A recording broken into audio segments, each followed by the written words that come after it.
morning breaks and earth's faint shadows flee. In life, in death, O Lord, abide with me. And the last one for this morning, the Lord's my shepherd.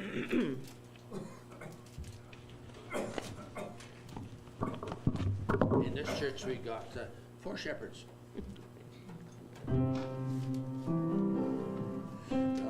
This way. The Lord's my shepherd, I'll not want. He makes me down to lie in pastures green. He leadeth me the quiet waters by.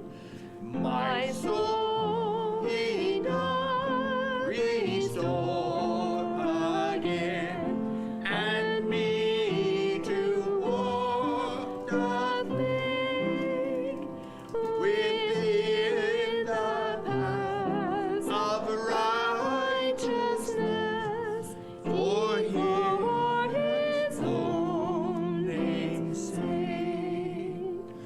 My Yea, though I walk in death's dark vale, yet will I fear no ill. For thou art with me, and thy rod and staff me comfort still.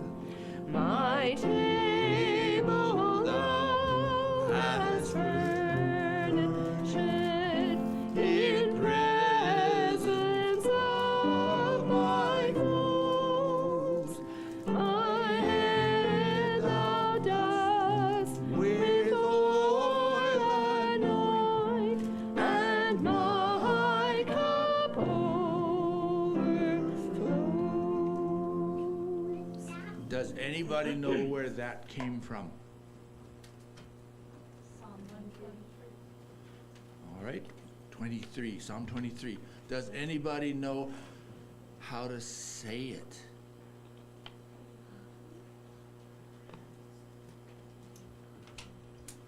The Lord is my shepherd. All right. I shall not want.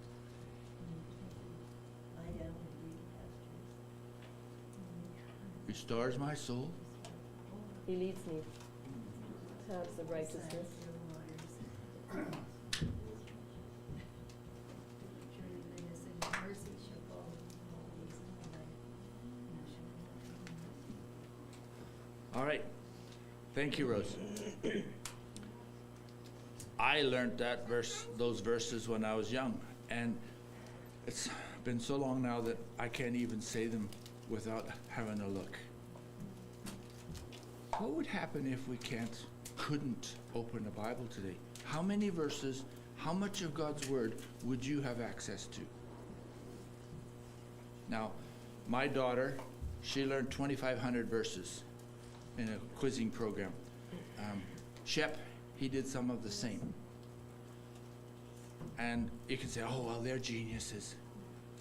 No, it's really just work, sticking at it. My wife knows lots of verses, and she keeps at it.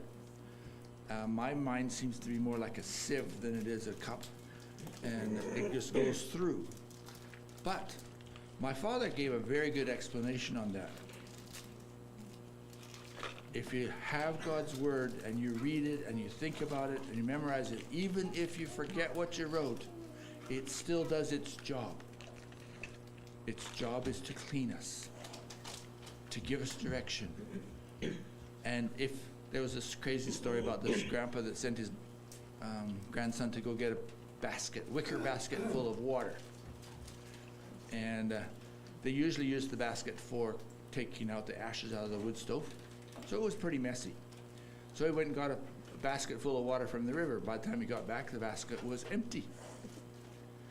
So he said, try again. So he went and got another basket. He ran as fast as he could, and it was still empty by the time he got back. After the third time, he says, Grandpa, I can't. He says, son, look at the basket now. It was all clean. And even if you can't remember it for very long, let's let God's word shape the way that we live, the way that we think, and we can be clean in God's sight. Okay.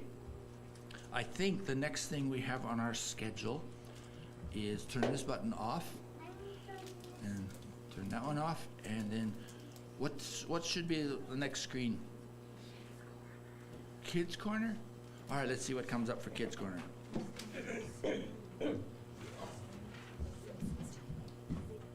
You want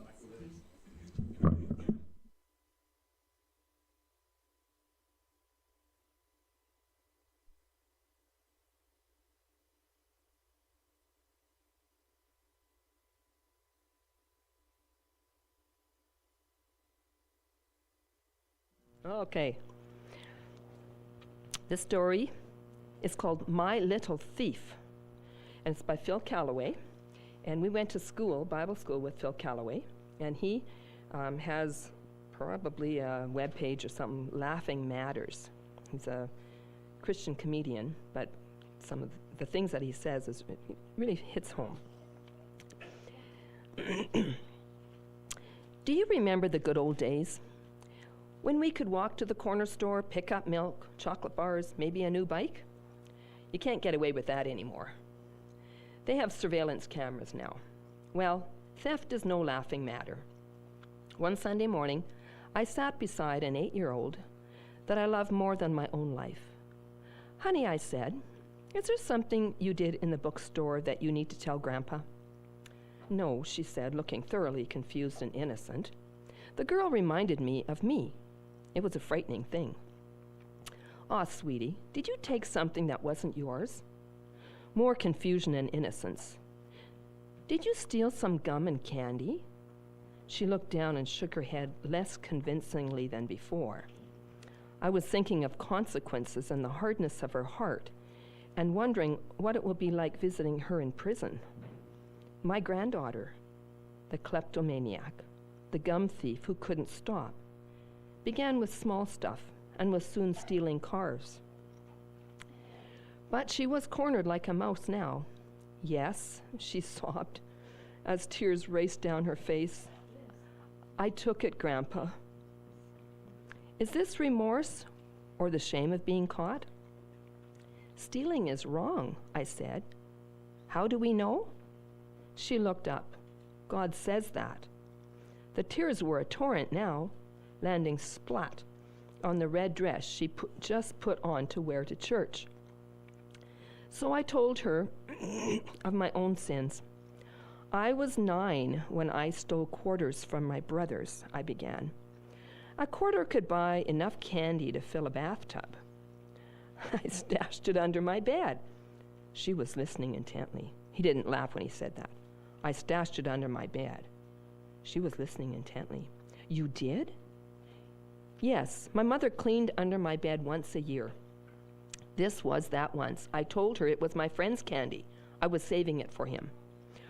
Her eyes grew wider with each sentence. My mom caught me stealing and lying all in one day. What did she do? Sold me to a glue factory. No, she didn't. She made me pay back my brothers with some money I'd been saving. Oh. Do you want me taking things that are yours? No.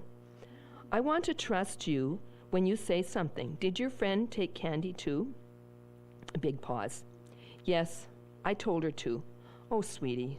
My mind tried to absorb this new revelation. Thieves adore allies. Are you sorry? Yes. Let's talk to Jesus about it. He loves you very much, you know, and so do we. After she prayed, I asked, will you say sorry to your friend? Uh-huh. We'll go see her this afternoon. Tomorrow, you can say sorry to the bookstore owner and pay him back. She looked relieved and then terrified. Okay, she said. The next day, the store owner was more than gracious. My precious former thief couldn't stop smiling for a week. And warning and warning her brother about theft. 4 months passed. Today, she FaceTimed me. "Grandpa," she said, "I memorized Psalm 1 like you asked me to." She didn't skip a word as she repeated it to me. "Blessed is the one who does not walk in step with the wicked, or stand in the way that sinners take, or sit in the company of mockers, but whose delight is in the law of the Lord, and who meditates on his law day and night. That person is like a tree planted by streams of water, which yields its fruit in season, and whose leaf does not wither. Whatever they do prospers. Not so the wicked. They are like chaff that the wind blows away. Therefore the wicked will not stand in the judgment, nor sinners in the assembly of the righteous. For the Lord watches over the way of the righteous, but the way of the wicked leads to destruction." I think it helped that I offered her $20 to memorize that psalm. It's money well spent. God bless you, my darling granddaughter. Now you can go to the bookstore, buy a good book, and if you memorize a few more chapters, enough gum and candy to fill the bathtub.